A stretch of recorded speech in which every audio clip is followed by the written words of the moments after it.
Brigade Al-Qassam sukses menutup dan meledakkan terowongan di wilayah Al-Maghazi yang berisi tentara Israel.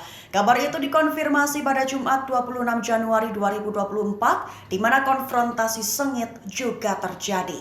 Dikutip dari Al-Mayadin pada 27 Januari, konfrontasi sengit itu terjadi di sekitar rumah sakit lapangan Yordania di kota Khan Younis, jalur Gaza Selatan. Namun Brigade Al-Qassam, sayap militer Hamas, menyergap sejumlah tentara Israel di barat laut Camp Al-Maghazi di Gaza Tengah. Dalam sebuah pernyataan singkat, Al-Qassam sukses menutup satu terowongan setelah 7 tentara Israel memasukinya. Baru kemudian meledakkan terowongan tersebut dengan alat peledak anti-personil, mengakibatkan beberapa korban jiwa. Selain itu, Qassam juga berhasil menargetkan tank Merkava dan bulldozer D9 dengan peluru Al-Yashin 105 dan tandem. Ditambah lagi, pejuang Al-Qassam juga menargetkan 2 tank Merkava Israel dengan IFP. Angkatan bersenjata Yaman sukses menyerang dan membakar kapal tanker minyak Inggris Marlin Luanda di Teluk Aden pada Jumat 26 Januari 2024. Selain itu, Yaman juga bersumpah dan menyerukan bahwa kapal Amerika Serikat dan Inggris adalah target sah. Dikutip dari Al-Mayadin pada 27 Januari, kabar-kabar tersebut dikatakan oleh juru bicara Yaman, Brigadir Jenderal Yahya Sari. Sari mengumumkan bahwa kepentingan kedua negara tersebut telah menjadi target sah bagi angkatan bersenjata Yaman. Diketahui serangan terhadap Marlin Luanda menandai pertama kalinya Yaman menyerang kapal Inggris. Operasi perdagangan maritim Inggris merilis pembaruan tentang situasi kapal sekira tengah malam kemarin, membenarkan bahwa kapal itu masih terbakar beberapa jam setelah diserang. Penyerangan langsung itu dilakukan menggunakan rudal angkatan laut yang dirahasiakan, serta menjadi aksi penegasan di mana Yaman akan terus berlanjut di Laut Merah dan Laut Arab melawan kapal-kapal Israel dan kapal-kapal tujuan Israel hingga perang Israel di Gaza dihentikan. Al-Qassam terbitkan rekaman pernyataan 3 sandera wanita Israel yang ditahan Hamas di Gaza pada Jumat 26 Januari 2024. Ketiganya kompak meminta agar pemerintahan Benjamin Netanyahu segera menghentikan perang lantaran merasa sudah muak. Dikutip dari Al-Mayadin pada 27 Januari, ketiganya adalah Daniela Gilboa, Karina Arif, dan Doron Steinbrecher. Ketiganya menyatakan bahwa Netanyahu dan pemerintah telah mengabaikan masalah pembebasan mereka, menyerukan keluarga dan teman-teman mereka untuk mengadakan protes, menekan pemerintah agar terlibat dalam kesepakatan pertukaran dengan perlawanan Palestina.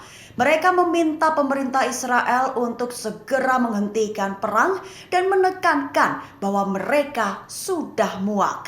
Selain itu, salah satu dari mereka menyatakan bahwa ia melarikan diri dari pembunuhan di tangan tentara Israel. Satu yang lainnya menyatakan bahwa ia juga hampir terbunuh dalam pemboman Israel beberapa kali. Ketiganya kompak menyatakan ingin segera pulang. WHO memberikan bantahan tegas pada Jumat 26 Januari 2024 atas tuduhan Israel. Bantahan tegas itu buntut tuduhan Israel soal berkolusi dengan Hamas dan menutup mata terhadap penderitaan para sandera yang ditahan di Gaza. Direktur Jenderal WHO Tedros Adhanom Ghebreyesus menyatakan bahwa tuduhan itu palsu dan membahayakan. Dikutip dari Al-Mayadin pada 27 Januari, itu adalah pernyataan di mana Ghebreyesus menanggapi tuduhan yang dilontarkan Duta Besar Israel Meirav Eilen Shahar. Ghebreyesus menyatakan bahwa klaim semacam itu mungkin merugikan para pekerja dalam organisasi tersebut di lapangan. Ia membantah tuduhan palsu itu. Ia menyebut tuduhan itu berbahaya bagi para pekerja yang terlibat di Gaza yang sedang mempertaruhkan nyawa untuk melayani kelompok rentan. Ditekankan bahwa sebagai badan PBB, WHO tidak memihak dan hanya berupaya demi kesehatan dan kesejahteraan semua orang. Ketua Gerakan Hak Asasi Irak, Hossein Mohannis, memberi tekanan Amerika Serikat pada Jumat 26 Januari 2024.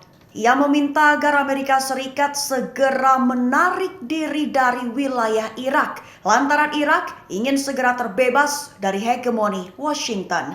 Dikutip dari Al-Mayadin pada 27 Januari, menurut Mohannis tidak akan ada kedaulatan di Irak tanpa pengusiran pasukan Amerika. Ia berada di garis depan menyuarakan tuntutan agar semua tentara asing mundur dari Irak termasuk personil Amerika Serikat. Sebatas informasi saja, Hossein Mohannis baru-baru ini dikenakan sanksi oleh Departemen Keuangan Amerika. Mohannis menekankan bahwa tindakan Amerika untuk menjatuhkan sanksi itu mencerminkan kesombongan dan ketidakpedulian terhadap Irak dan pelanggaran terhadap kedaulatannya. Itu disebutnya sebagai taktik dengan tujuan mempermalukan pemerintah Irak dan menunjukkan dominasinya di Irak, serta menegaskan bahwa Washington berupaya untuk mempersulit keadaan di Irak melalui kebijakan tersebut. Buntut Yaman bakar kapal tanker minyak Inggris di Teluk Aden pada Jumat 26 Januari kemarin malam.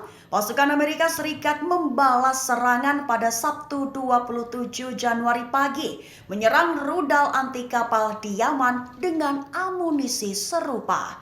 Dikutip dari Al Arabiya pada 27 Januari, kabar itu diumumkan oleh Komando Pusat Militer Amerika Serikat. Disebutkan bahwa serangan Sabtu pagi adalah serangan terhadap rudal anti kapal Houthi ditujukan ke Laut Merah yang siap diluncurkan. Namun sebelum diluncurkan Houthi Yaman, pasukan berhasil menyerang dan menghancurkannya terlebih dahulu. Diketahui serangan balasan itu sebagai serangan upaya membela diri.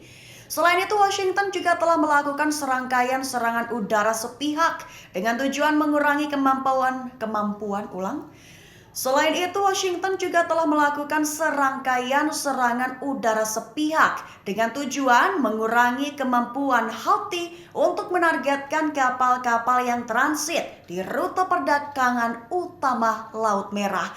Namun, Houthi sendiri telah berucap janji di mana pihaknya akan terus melanjutkan serangan demi membela rakyat Palestina. Thank you for today, Mas. Happy weekend. Bye-bye.